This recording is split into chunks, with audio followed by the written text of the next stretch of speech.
Bismillahirrahmanirrahim. Assalamualaikum warahmatullahi wabarakatuh.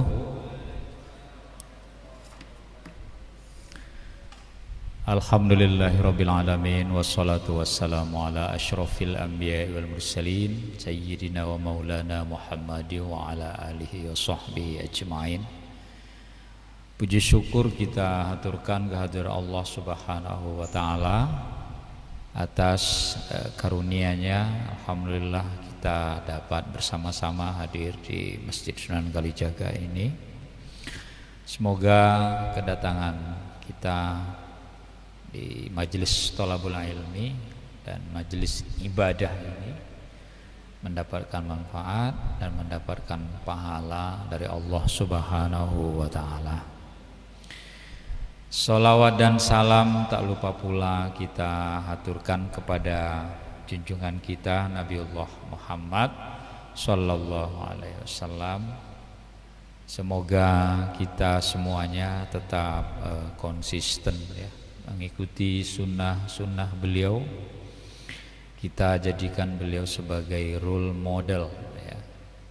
Kita jadikan sebagai uswatun hasanah di saat kita sulit menemukan uswatun hasanah ya, teladan yang baik di masa-masa seperti sekarang ini. Di kajian terakhir menjelang memasuki Ramadan ya, kajian filsafat ini, dan saya membawakan tema hari ini, akhlak mulia adalah perhiasan yang utama. Kira-kira temanya seperti itu. Kalau kita berbicara tentang perhiasan, itu sesuatu yang ingin kita miliki ya. Perhiasan emas ya, intan permata, berlian ya, batu sapir misalnya, apa saja yang mahal-mahal itu kita ingin memilikinya, khususnya perempuan ya, karena itu perhiasannya perempuan kalau sudah emas itu kan, dan perak. Laki-laki memang nggak pakai itu ya, dalam agama tidak dibolehkan, tapi untuk nyimpan sebagai investasi boleh. Tapi kalau perhiasan karena dia mahal, kita semua ingin memilikinya dan dia berharga. Ini kalau kita mengandaikan perhiasan ya, karena dia berharga, dicari orang, mahal sekali harganya. Coba kalau kita lihat itu bagaimana orang menggali tanah tanpa menghiraukan risiko, membuat liang-liang di bawah tanah untuk menemukan emas. Itu dilakukan orang di Indonesia, di luar negeri, di mana itu, bahkan sering mereka itu menggali kuburnya sendiri karena tertimbun oleh galiannya tersebut.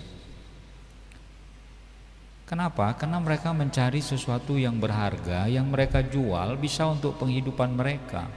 Dan ketika orang nanti memilikinya, orang akan bangga memakai perhiasan tersebut. Perhiasan tersebut itu bernilai materi. Tetapi kalau kita bicara tentang akhlak, maka ia bersifat immateri ya. Dia tidak susah sebenarnya untuk melakukannya atau untuk mendapatkannya, akhlak yang mulia itu. Tetapi tidak semua orang yang pengen memiliki akhlak yang mulia itu. Akhlakul karimah, akhlak yang mulia, budi pekerti yang mulia. Tidak semua orang ingin berhias dengan itu. Orang ingin berhias dengan emas permata, baju yang bagus, aksesoris tubuh yang bagus. Jarang orang berpikir bagaimana dia semestinya berhias itu dengan akhlak yang baik. Ada orang cantik, ada orang ganteng, bajunya bagus, perhiasannya mahal, tetapi perilakunya tidak mencerminkan perhiasan yang dipakainya karena materi. Kasus Rubicon tahu kan kalian kan? Anak pejabat kayak gitu kan, harga mobilnya tuh untuk dosen tidak bisa membayangkan mas, hanya mimpi ya untuk punya mobil semahal itu. Karena ya hanya untuk perhiasan. Akhlaknya, saya membaca agak kaget juga saya. Ternyata anak yang dipukuli itu kan usia cuma 15 tahun, yang mukuli mahasiswa, main keroyok lagi. Akhlak apa itu kayak gitu itu kan. Makanya kalau manusia itu mulia, terhormat, itu karena itu. Nah, sekarang kita bicara tentang filsafat ya, sedikit kita singgung ya. Nah, kalau serius banget nanti dengan filsafat itu pusing juga. Ya, di makamnya Immanuel Kant, seorang filsuf yang lahir di Prusia, Jerman. Ya, dia adalah filsuf yang menggabungkan aliran rasionalisme dan empirisme.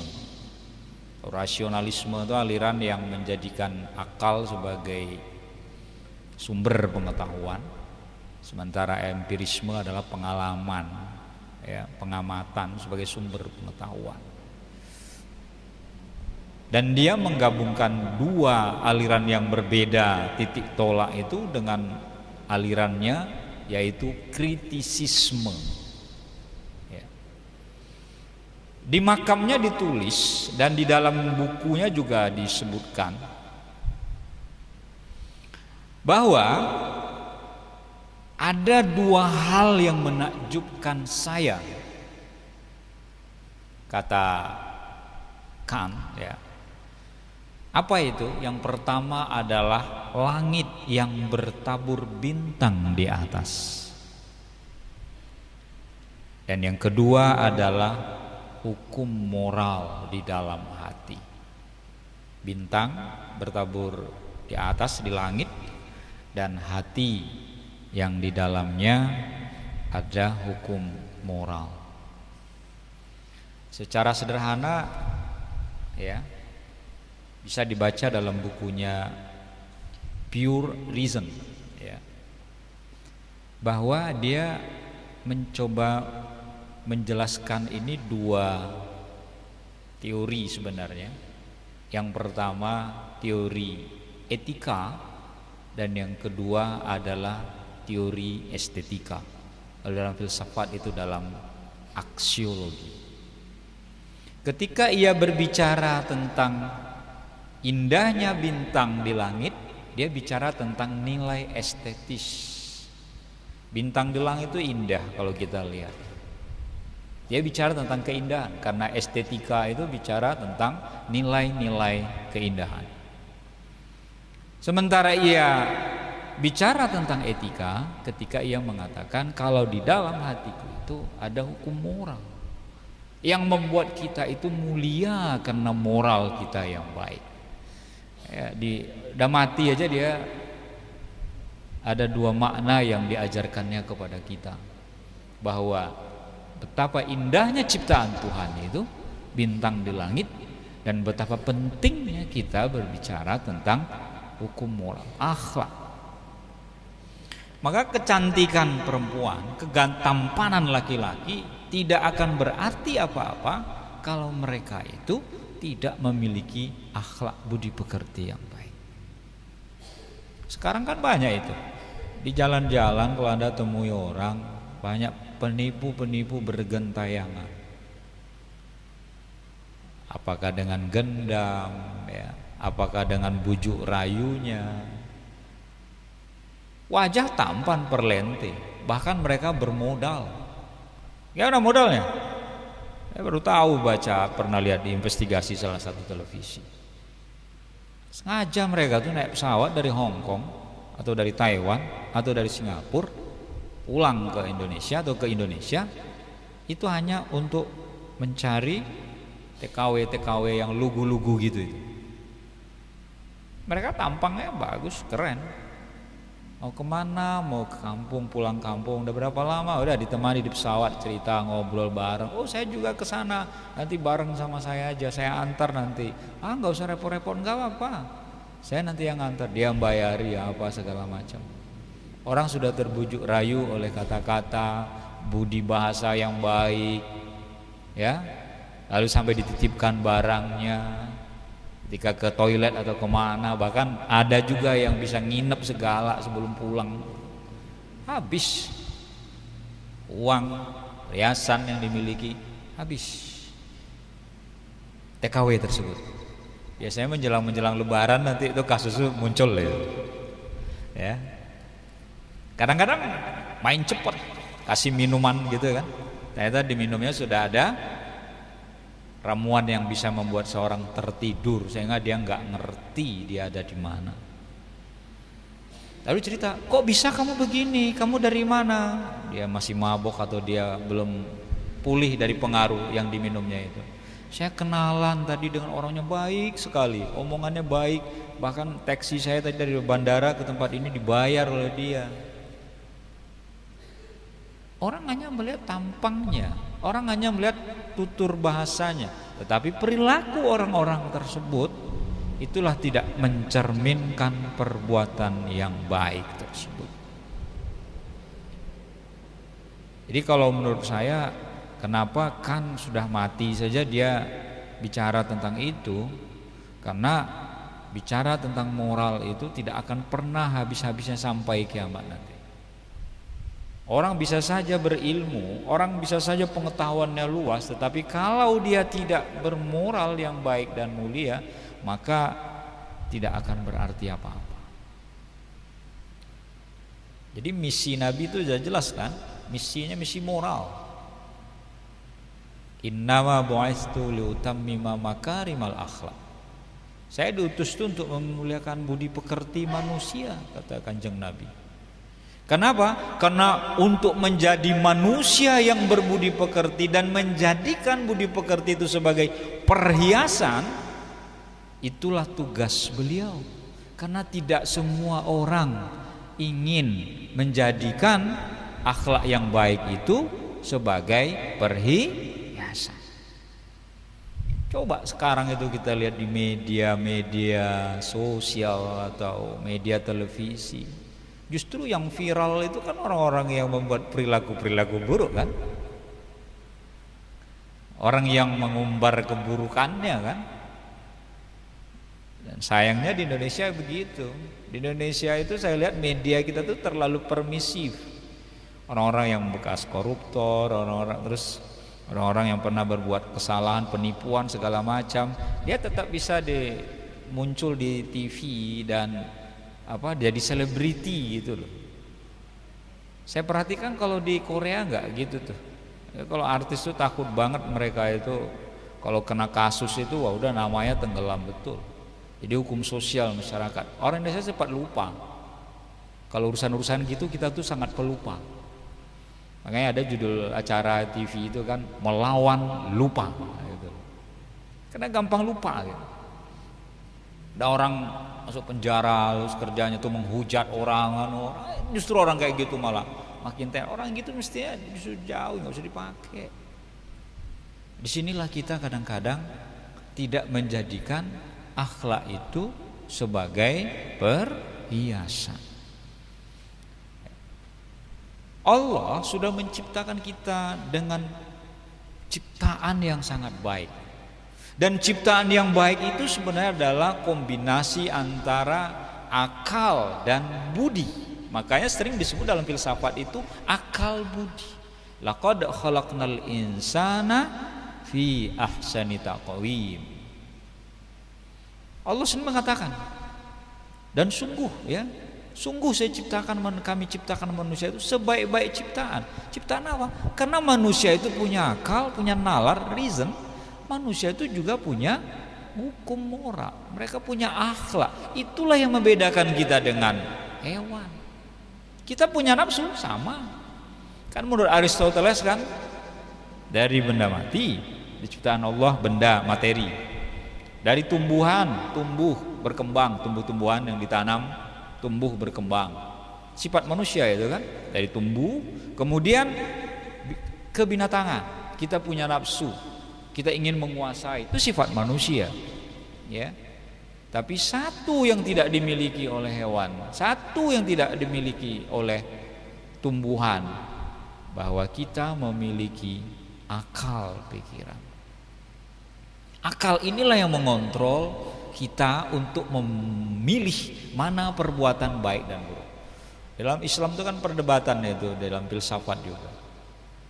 Etika mengajarkan nilai baik dan buruk. Agama kan mengajarkan nilai baik dan buruk. Buat apa kita belajar etika gitu, sebagian orang-orang yang tidak setuju dengan etika, karena etika konsep Yunani gitu kan, dari kata etikos atau ethos.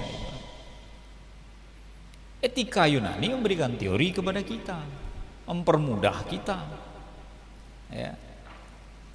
Dan kalau sesuai menurut kita pakai, kalau nggak sesuai ya tidak ada masalah. Kita kan biasanya terbiasa mengatakan sesuatu yang bukan dari Islam menurut kita sudah haram, bid'ah, kayak gitu kan.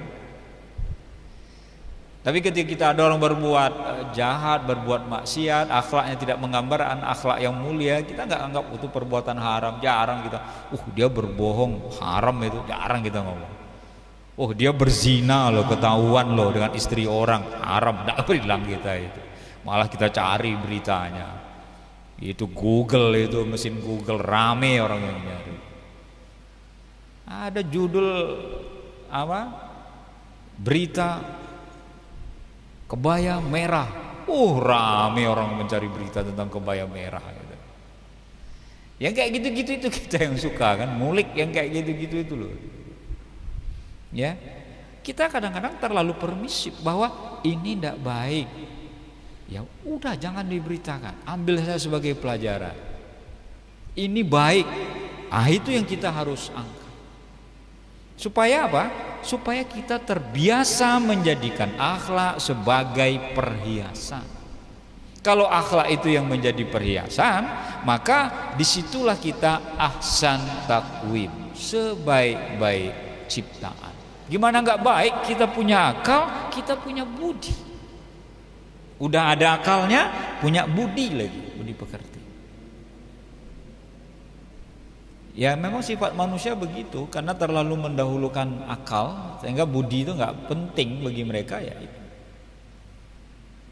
Kita dikendalikan oleh pikiran jahat kita, oleh hati kita yang kotor.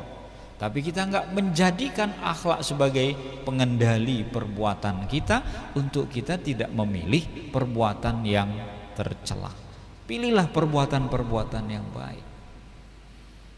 Saya sering kadang-kadang mendengar mahasiswa, saya tegur ada mahasiswa di kampus tuh ketika manggil temannya itu. Dia manggil temannya anjir gitu. Walaupun tidak langsung secara menyebut salah satu hewan yang dalam bahasa Arabnya kalbun gitu ya. Tapi saya tegur, "Mas, kenapa kamu manggil temanmu kayak gitu?" Dia bilang, anjir, tunggu aku." Yang dipanggil anjir nyaut, "Kok ada anjing di fakultas ini?" Saya bilang, "Oh ya, cepat toh," gitu loh. "Kamu lagi dipanggil kayak gitu kok kamu mau?" Saya bilang. Ya mahasiswa itu kan harus memberikan contoh kaulan sadida lah ya. Cara yang baik, ya ada namanya. Nyembelih kambing loh dulu kalian ini 2 ekor kambingnya ya orang tua kita itu bikin nama. Kok dipanggil kayak gitu? Konotasinya loh ya, bukan denotasi loh itu, konotasi. Udah melambangkan panggilan tidak baik. Saya masih memtolerir lah ketika zaman saya kecil sampai remaja, zaman kuliah pun juga ada teman saya dipanggil bocil gitu loh. Bukan bocah cilik gitu loh. Ya. Ada yang dipanggil kancil gitu loh, karena badannya kecil gitu loh. Masih lumayan lah. Walaupun itu sebenarnya body shaming loh itu. Enggak boleh gitu. Manggil orang dengan bentuk tubuh. Itu bukan perhiasan yang baik ketika kita terbiasa mengucapkan kata-kata seperti itu. Ini kita terbiasa kadang-kadang dari mulut kita ini keluar kata-kata yang kadang-kadang merendahkan orang lain, dan kita tanpa menyadari bahwa kata-kata kita itu menyakiti, menyinggung orang lain, dan itu bukan gambaran akhlak yang baik. Kita tuh ditandai loh sebenarnya ketika ngomong kayak gitu sama orang.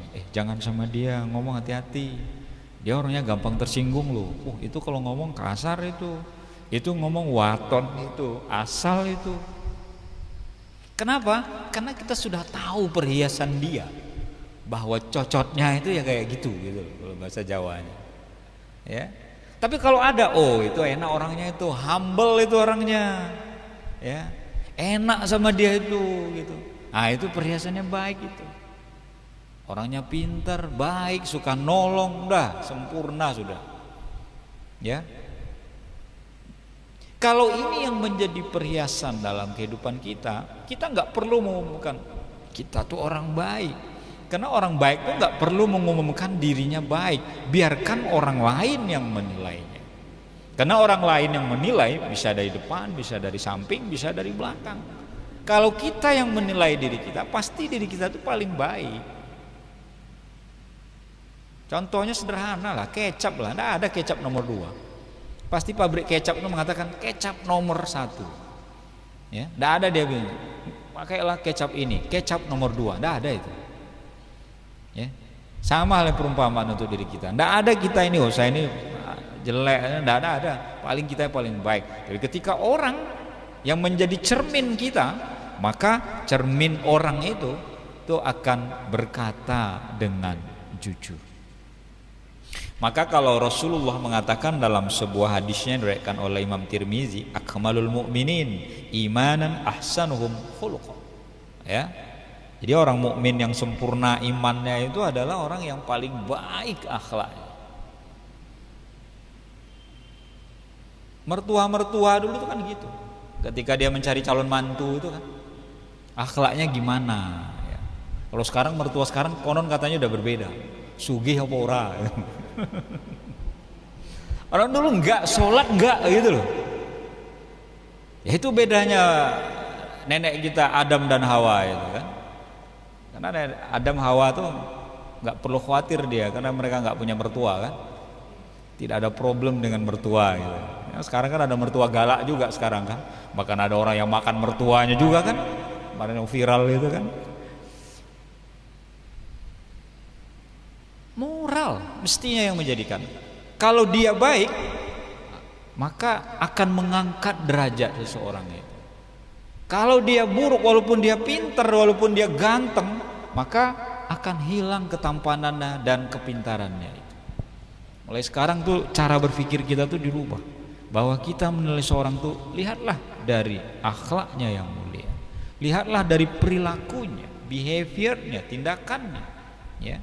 Kalau seandainya dia misalnya kata-kata bagus, penampilan bagus, tapi tidak mencerminkan perbuatannya, itulah yang tidak sesuai dengan kenyataan. Karena sekarang kan orang banyak yang jaim kan, tebar pesona. Ya. Dia hanya menunjukkan kebaikan supaya dia dipuji, dia menunjukkan kebaikan supaya dia itu kelihatan baik. Aslinya tidak.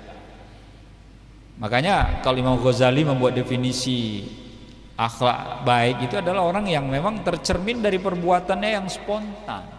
Kapanpun dia tanpa berpikir panjang ya dia kelihatan baiknya, bukan jaimnya. Depan orang tertentu dia berbuat baik, kelihatan baik, tapi aslinya dia tidak baik. Tapi kalau orang baik itu spontan, di mana saja akan kelihatan dia baik. Di kapanpun dia tetap akan baik, karena memang aslinya dia baik. Dan tabiat atau watak aslinya bisa dilakukan untuk menjadi baik. Orang jahat tuh bisa loh menjadi baik. Orang buruk tuh bisa loh menjadi orang yang berakhlak baik. Modelnya apa? Cara seperti itu dilakukan dengan pembiasaan. Jadi saya tidak setuju juga istilah dari nenek moyang kita dalam bahasa Jawa disebut nek wato iso diobati, nek wata ora katanya. Aslinya bisa, ya. Batuk bisa diobati, watak juga bisa diobati. Dengan apa? Dengan pembiasaan. Kita kan bukan hewan, kecuali hewan. Kan banyak orang yang melihara harimau gitu kan, kayak sultan-sultan Timur Tengah gitu loh. Yang namanya hewan liar ya sering kan, yang punya juragan di tangannya tuh bekas cakarannya, gigitannya. Ya, siapa lagi tuh, ada artis yang pacaran dengan penyanyi di nasional di Indonesia itu kan, juga melihara harimau itu. Sepupunya siapa itu, Raffi ya, sering dia habis digigit harimau itu, macan. Kenapa? Karena tabiatnya hewan, dia tidak punya akal. Kalau manusia enggak. Manusia kalau diasah terus kebaikan, keburukannya itu menjadi kebaikan, dia akan bisa menjadi baik. Makanya banyak kan orang-orang jahat, tadinya jahat terus menjadi baik, banyak. Karena diajar untuk menjadi orang baik. Perjuangan seperti itu sudah dilakukan oleh tokoh yang terkenal di dunia kriminal, malang melintang, dan punya pesantren khusus untuk membina orang-orang nakal. Anton Medan namanya, udah meninggal tapi dia, ya, bisa berubah. Siapa yang nggak tahu di Indonesia preman Tanah Abang, Hercules, ya kan? Oh, sekarang dia sudah Muslim kan, mualaf, dia jadi orang baik, bisa. Siapa bilang nggak bisa? Bisa, ya. Kenapa? Karena dengan pembiasaan. Nah, kalau ada orang, saya mah sudah begini adanya, saya nggak mau menjadi orang baik, saya ingin menjadi orang jahat. Nah, berarti memang dia sendiri tidak mau, ingin menjadi orang baik. Nah, menghiasi diri dengan akhlak yang mulia itu artinya apa? Mempertegas diri kita sebagai makhluk Allah yang terhormat. Kita ini makhluk Allah yang terhormat dibanding dengan makhluk-makhluk Allah yang lain, dari malaikat, dari iblis, apalagi dari hewan. Tidak ada apa-apanya. Manusialah yang mulia di antara makhluk-makhluk ciptaan Allah itu. Itu mempertegas ini. Ya kan? Ketika Adam disuruh wa'allama Adam al-asma gitu, Adam bisa menjelaskan. Kenapa? Adam punya akal dan dia menggunakan akalnya itu. Tetapi akal kita ini itu bisa memilih kecenderungan apa yang ingin kita lakukan, pilihan apa yang akan kita lakukan, pilihan untuk menjadi baik, pilihan untuk menjadi buruk, tergantung kepada pilihan kita. Karena akal yang bersinergi dengan akal budi itu atau budi itu, itulah yang melahirkan kesempurnaan. Yo pinter, ya berbudi. Maka untuk kita semua, apalagi kita memasuki bulan Ramadan, paling tidak kita rubahlah mindset kita ya, untuk menjadi orang yang berperilaku baik ya, menjadi orang yang menjadikan hiasan tuh ya akhlak itu. Biarlah apa kata orang, kita sok alim lah atau apalah, yang penting kita berada di jalan yang benar, right on the track, bahwa kita itu adalah orang yang berakhlak mulia. Perhiasan kita adalah perhiasan yang mulia. Dan calon-calon mertua yang menunggu Anda adalah calon-calon mertua yang menunggu menantu yang berhias dengan akhlak yang mulia. Mungkin itu sedikit ya yang bisa saya sampaikan. Mungkin kalau ada diskusi akan lebih baik lagi. Silakan.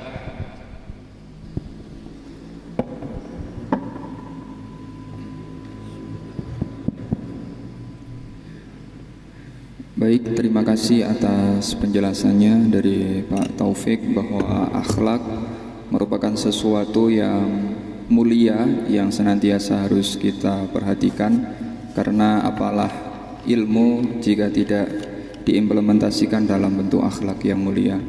Untuk sesi selanjutnya kami buka sesi tanya jawab, mungkin 2 pertanyaan. 1, yang kedua mungkin dari Putri, ada yang mau bertanya? Putri, ada yang mau bertanya? Kalau tidak, mungkin masnya ada mau pertanyaan lagi dari Jamaah Putra? Pertanyaan pertama dulu nih Pak. Nama ya Mas? Ya. Terima kasih, nama saya Raka. Saya ingin tanya tentang realita yang ada di masyarakat.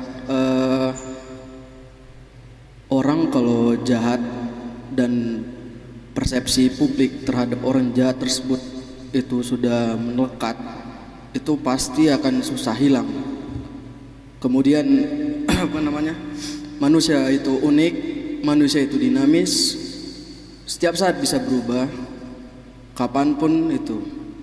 Kemudian ketika ada orang yang tadinya jahat pengen berbuat baik tapi dapat persepsi dari publik dan ternyata dia tidak kuat secara mental ataupun dia lebih banyak terpengaruh oleh lingkungannya, dia akan menjadi jahat kembali. Kemudian ada yang menarik di situ. Berarti yang salah si orangnya atau si lingkungannya. Dan akhir-akhir ini juga sering seperti itu kan. Ini orang jahat nih, jangan dipercaya. Jadi kan ada negatifnya juga nih. Rasa kepercayaan publik juga menjadi menipis. Bagaimana cara menyikapinya ketika ada orang yang seperti itu, yang dari dalam konsep dirinya itu lemah, ketika dihadapkan di masyarakat itu tidak bisa berubah. Terima kasih. Langsung jawab pertanyaan kedua, Pak. Oke, langsung. Oke. Baik, terima kasih atas waktunya. Singkat saja, saya ingin bertanya tentang pengalaman fakta ya. Banyak orang yang baik, orang yang memiliki husnudzon kepada orang itu sering tertipu. Pertanyaannya, bagaimana untuk menjaga orang yang baik ini agar tetap menjadi baik? Seperti itu. Baik, Mas siapa namanya? Mas, saya Jari dari Madura. Oke, baik. Wah, pertanyaannya bagus semua ini, kritis pertanyaannya ya, penuh analisa. Dua-duanya bagus. Memang ya, untuk merubah mindset kita bahwa ada orang yang jahat, terus kita lihat dia berubah menjadi baik misalnya, dan stereotip kita terhadap dia itu bagaimana cara merubahnya gitu kan. Gini, kalau menurut analisa saya bahwa kita itu tinggal di masyarakat, di lingkungan, pasti dipengaruhi oleh lingkungan di mana kita berada, itu pasti ya. Tetapi dimanapun itu nilai-nilai kebaikan itu sebenarnya berlaku universal, Mas. Jadi kan ketika ada orang, kenapa orang jahat kadang-kadang gagal menjadi orang baik? Karena dia tidak dipercaya kalau dia sudah baik gitu loh. Udah sekalian aja saya jahat gitu, orang nggak percaya. Itu fakta itu. Ya. Jadi kita pun kepada orang itu ya husnuzon saja lah. Gitu. Itu yang paling baik. Ya positive thinking itu penting. Jadi kalau ada orang baik ya alhamdulillah, semoga baiknya adalah istiqomah, konsisten baiknya. Jangan kita bilang alah itu cuma modus gitu kan. Itu cuma cari perhatian gitu. Sering-seringnya kita begitu. Kenapa? Karena di lingkungan kita terbiasa menghadapi seperti itu. Padahal ajaran agama kita mengajarkan kepada kita, kepada siapapun kita harus husnuzon. Nah ini ada jawabannya sekalian pertanyaan kedua itu. Tapi kalau kita positive thinking kita sering ketipu. Kalau kita menolong malah tertipu, nolong malah kepentung gitu kan. Kita juga menolong, kita juga membantu, itu juga kritis. Kalau ada orang meminta bantuan kepada kita, ada yang aneh dari cara dia minta tolong kepada kita bisa mengkritisi. Ya. Ada orang malam-malam ngetok pintu di kos kalian. Saya dulu pernah ngalami di teman kos saya itu. Karena saya dulu kos di Demangan gitu loh. Ya. Cari kos yang bisa jalan kaki gitu kan dari kampus. Jadi malam-malam ngetok pintu, terus ada orang ngakunya nggak punya uang gitu loh, tapi dia punya jam tangan. Saya bilang sama kawan saya, janganlah, ini nggak ada, curiga nggak punya uang nih, modus ini. Memang di kos kita tuh ada teman-teman yang zaman itu udah punya motor, secara ekonomi banyak lah teman yang baik ekonominya gitu. Karena kita menolong, kita percaya aja. Sehingga teman saya itu ngasih.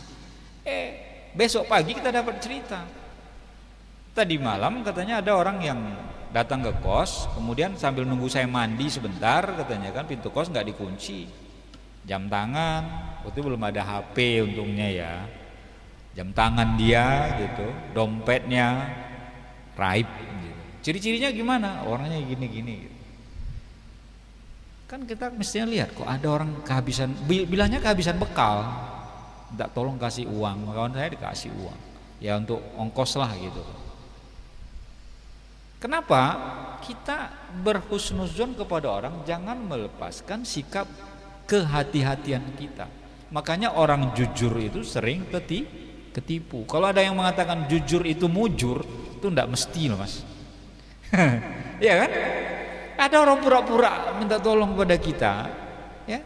Padahal justru yang kita minta tolong itu maling gitu. Dan itu sering kayak gitu. Misalnya ada orang zaman sekarang kan banyak modus kayak gitu. Datang ke rumah saya disuruh bapak bersihkan rumah. Bapak kerja di kantor gitu kan. Saya ditugaskan bapak dan sudah dibayar untuk membersihkan rumah. Sekarang kan ada GoClean ya. Saya ini orang dari perusahaan ini GoClean gitu kan. Ibunya nggak kritis, nggak apa, dibiarkan saja orang masuk ke rumah, habis barang-barang berharga di rumahnya itu karena sudah terlalu percaya bahwa suaminya yang menyuruh. Coba dia kontak dulu. Apa betul bapak mengirim petugas GoClean membayar orang untuk membersihkan rumah kan gitu. Nah ini sering-seringnya gitu. Tujuan kita yaudahlah nolong, kasihan. Udah dikasih bapak uang? Belum bu katanya. Udah ngambil barang, dibayar lagi gitu, untuk ngambil barangnya gitu. Tapi kita ya itu tadi menolong, tetapi ternyata kita tertipu. Jadi sifat kritis kita tuh jangan sampai hilang juga. Kalau seandainya kita ingin menolong, sekarang juga banyak kok mas, orang-orang ngemis, kita kasihan gitu kan. Terus kakinya tuh buntung, ternyata kakinya dilipat itu loh. Terus dia pakai kru gitu kan, ngemis-ngemis di jalan, lalu kita kena kasihan ngasih gitu kan. Padahal itu enggak mendidik. Dan di kota Jogja kan dilarang itu, ada perdanya itu. Dilarang kita memberi bantuan kepada orang pengemis kayak gitu. Kenapa? Justru itu dijadikan modus oleh orang untuk menipu. Nah, poin saya, tetaplah mas jadi orang baik. Itu memang harus kita lakukan. Tetapi kita juga harus tetap waspada lah gitu ya. Kata Bang Nafi itu, kita tetap waspada bahwa kebaikan kita tidak disia-siakan atau disalahgunakan. Ya, untuk dua pertanyaan tadi. Cukup ya Mas Ahmad ya? Baik, kalau sudah dianggap cukup, sampai ketemu lagi di waktu yang akan datang, di kesempatan apapun ya. Semoga kita disehatkan dan selamat kita nanti memasuki bulan Ramadan. Semoga kita semua sehat dan mahasiswa teman-teman yang kuliah, semoga kuliahnya cepat selesai dan lancar ya. Dan hidupnya juga sukses ke depannya. Wabillahi taufiq wal hidayah wallahul muwaffiq ila aqwamit thoriq. Assalamualaikum warahmatullahi wabarakatuh.